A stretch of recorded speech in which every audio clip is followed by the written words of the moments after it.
Hello and welcome back to another video here on my YouTube channel.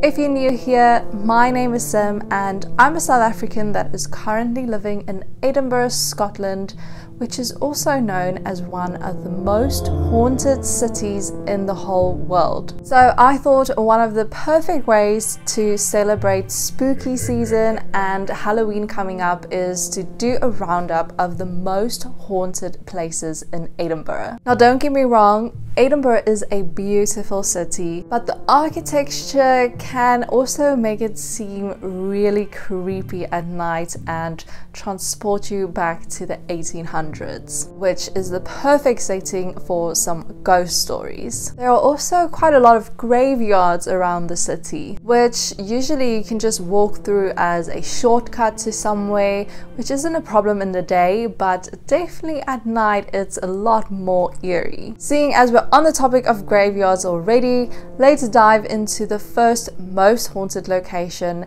which is Greyfriars Kirkyard.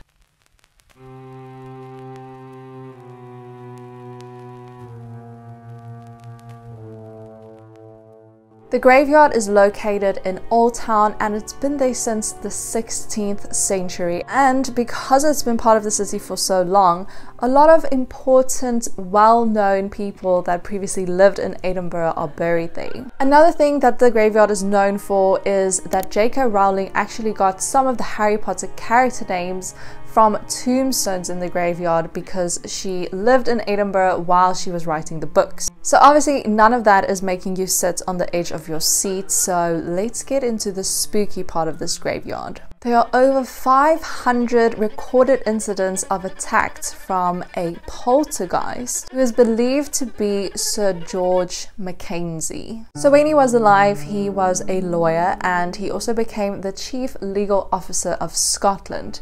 He's also not a recent resident of Edinburgh. He actually died back in 1691. While he was the chief legal officer, he did actually imprison and execute a lot of people, mostly for their religious beliefs, and he was also involved in a lot of witch trials. Even though he died many years ago, the stories of him haunting Greyfriars Kirkyard only started more recently, and this happened after a homeless person was looking for shelter and he thought he could maybe sleep in Sir Mackenzie's mausoleum.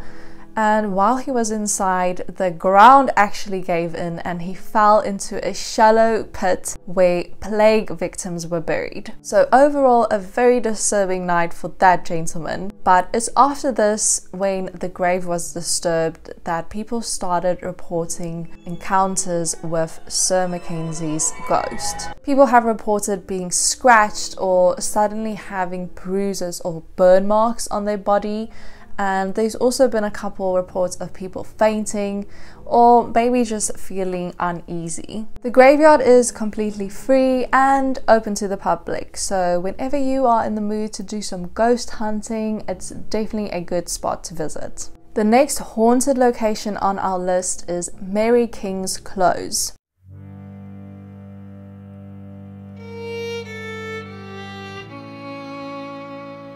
First, I just want to mention what a close is because I don't know, so maybe you don't know either, but it's a small alleyway that leads off from the main road, and they would name the close either after a prominent resident that lived at the entrance of the close, or it would be named after a specific trade that most of the residents in that close were involved in. Mary King's Close is therefore named after Mary King, who was a businesswoman who lived here in Edinburgh in the 1630s. The close is actually now underground and buildings have been built over it, and this happened because back when the plague hit Edinburgh, they actually closed off this area and made plague victims quarantine here and then just basically left them to die in the street. So with so much death in one area, it's not really a surprise that people would say that it's haunted. It opened back up in 2003 as a tourist attraction. It's supposed to give you an idea of what life was like back in those years in Edinburgh, but people have reported a lot of paranormal sightings including seeing a worried man, a little girl running around, and also then hearing creepy voices, screaming and scratching sounds. To explore Mary King's Close, you will have to do it through a tour, and they offer these for £18.95, which you can book on their website. The next haunted location I actually visited for Halloween last year, and it's the Edinburgh Vaults.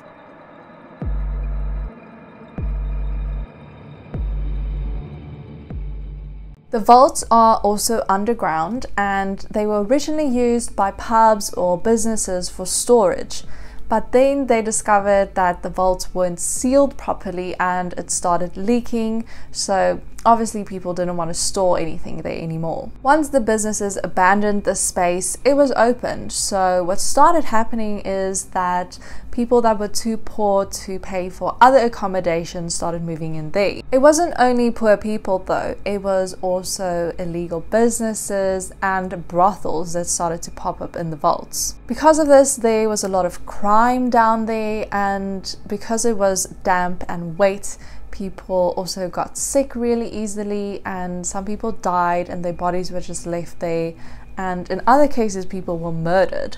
Some of these people's spirits are said to still be down there, and when we went on the tour, we went into a specific area of the vaults, and they explained that sometimes people encounter a very angry man in this area, and he would sometimes scratch people or leave bruises on their arms. They do also have a few stories of other spirits, including a little boy who seems to be harmless. I didn't personally see or experience anything on the tour, but there was one other person on the tour that actually fainted and she felt like she couldn't breathe, but that might also be just because of the lack of oxygen down there.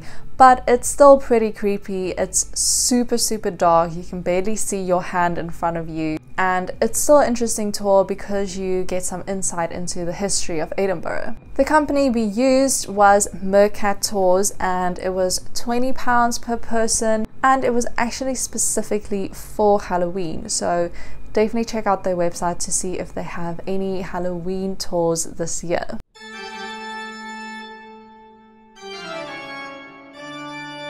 Edinburgh Castle is one of the most iconic landmarks here in the city. You definitely can't miss it, especially because it sits on top of that hill.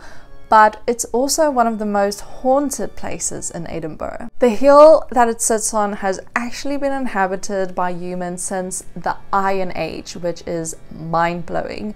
So over the centuries, it has seen a lot of wars, battles, bloodshed, prisoners, so again it kind of makes sense that it's haunted. There are actually 3 ghosts that are spotted at the castle most often. The first is the ghost of the bagpipe player who was sent down to explore the tunnels below the castle. As he went into the tunnels, he was playing his bagpipes, and unfortunately he never actually came out of the tunnels again, and he completely disappeared and no one knows what happened to him. This incident was over 100 years ago, but people still report now hearing bagpipes playing, which is why it's believed that his spirit is still somewhere in the castle. The next one is a bit more gruesome. People have also reported seeing a drummer boy in the castle who is headless. And the last ghost is said to have been a prisoner at the castle who tried to escape by hiding in a wheelbarrow of poo, and unfortunately he was unsuccessful. People have reported a feeling of someone trying to push them off Castle Hill and then smelling something really awful. Some parts of the castle are still being used by the military, but there is a big part of it that's open to the public, and you can take a tour for £15.50. Now, if you want to grab some drinks on Halloween, but you also want a spooky experience, the Banshee Labyrinth is the best bar for you to go to.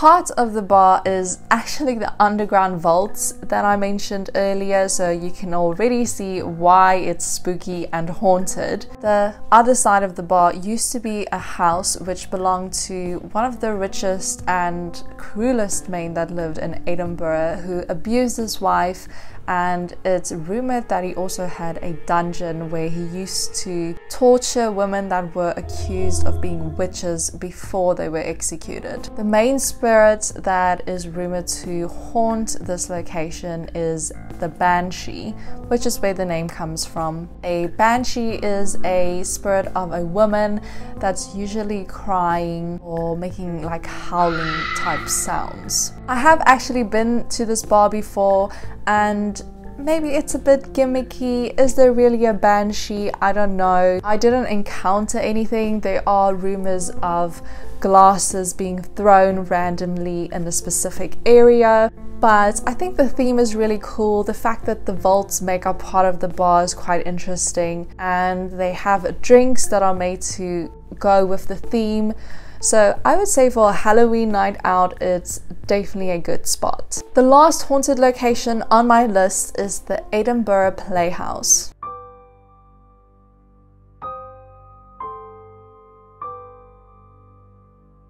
The Edinburgh Playhouse opened in 1929, and it's actually built over an open-air theatre that's been there since the 14th century. There are a few different ghost stories of the Playhouse, but the ghost that's probably the most well-known is Albert. Albert is believed to be the spirit of one of the previous stage door managers that unfortunately died while he was working there. The first encounter with Albert was in 1950 when police were called to the Playhouse because there was supposedly a break-in. A policeman arrived and the door was open, so he went inside, and there he met Albert, who said that he was the stage door manager and everything was fine. But then when the policeman phoned the next day, the person who answered told him that Albert died a few years ago. Since then, there's been numerous stories of people seeing flickering lights or a shadow of a man. People have also said that it feels like someone's watching them or even leaning on them, and just a bunch of weird noises. Most of these encounters or sightings are usually on level 6 of the Playhouse. And that wraps up my list of haunted places here in Edinburgh. If you know of any other good ones, leave me know in the comments, because I would definitely want to hear your stories as well. I hope this video helped to get you into the Halloween spirit, and I hope you enjoyed it and found it interesting. If you did, please remember to give it that thumbs up down below to help support my channel. Thank you so much for watching, and then I'll see you again in a new video next week.